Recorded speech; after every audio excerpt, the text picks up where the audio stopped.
During my summer vacation, I had decided that I would get in touch with nature and also try to get better physical shape. So, on a particularly sunny Tuesday morning, I hopped into my car and drove down to the countryside for a walk, where I could do those two things at the same time.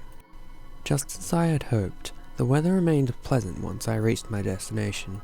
Clear blue skies without a single cloud in view, vast hills of green grass as far as the eye can see, with only a few clusters of tall trees scattered about the hilltops.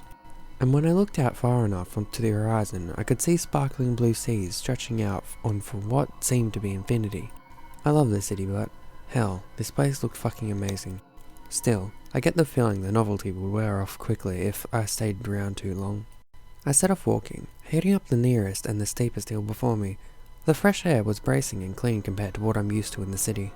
The sweet sounds of nature filled my ears, from the distant chirping of birds to the whistling of the winds that faded in and out of the earshot regularly. This place was so serene, but despite of the beauty of it all, I felt uneasy. I'm not sure how to explain it to you, but it just feels strange to be the only human around, you know? There's a sense of isolation, and the feelings in the back of your mind that nobody would be around to help you if something happened. Despite this, I pressed on, walking up the hill until I was walking through one of the long clusters of trees. There was a growing stench in the air that I noticed more and more as I progressed up the side of the long hill. The smell of decaying leaves, but there was a faint hint of smoke in the air. Smelling that made me a little bit nervous, but I brushed that thought aside. Hell, some plants probably smell like that naturally. I'd hardly know either way. As I walked through the trees, the wind blew up again and I heard the faint noise of singing.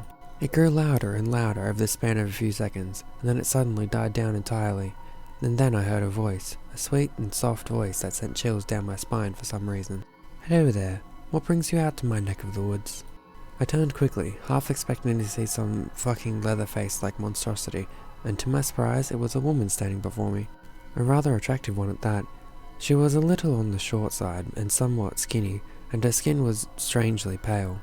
Her hair was black and curly, a little frazzled in some parts. Just going for a walk. I didn't mean to intrude on you, miss." "Ha! Don't worry about it. It's nature. You can go wherever you please in these parts. Nobody owns this part of the hill." Part of me felt uneasy. This woman, whoever she was, seems to just teleport in.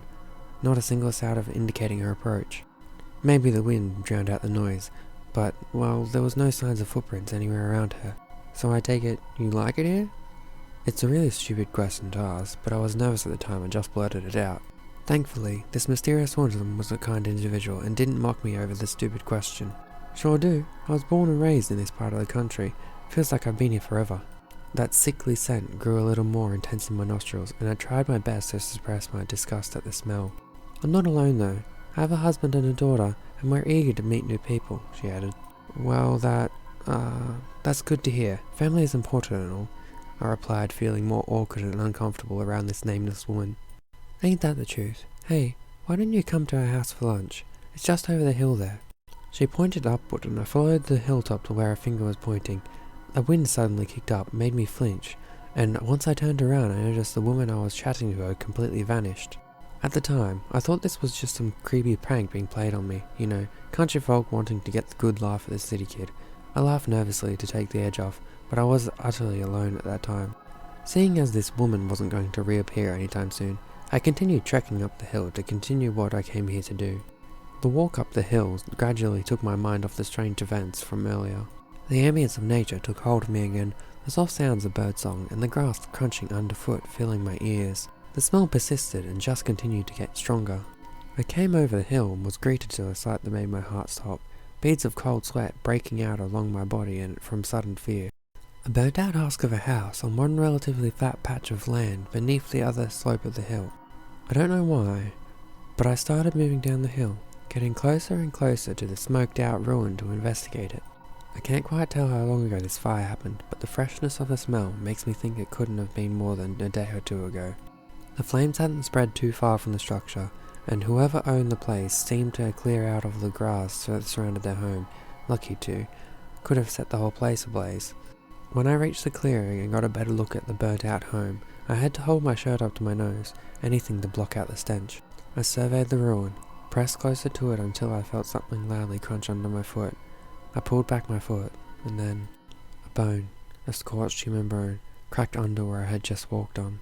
My eyes trailed up against my better judgment, coming to the rested collection of a burnt human bone trapped beneath a layer of dirt and ash.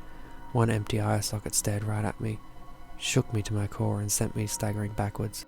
I looked away, tried to clean the horrible sight from my mind, but as soon as I looked away I saw another skeleton. This one was lighter and slightly shorter, and going by the anatomy I think it was a woman's skeleton. And there, cradled in the female's lifeless bony arms, were the scorched remains of a child's skeleton.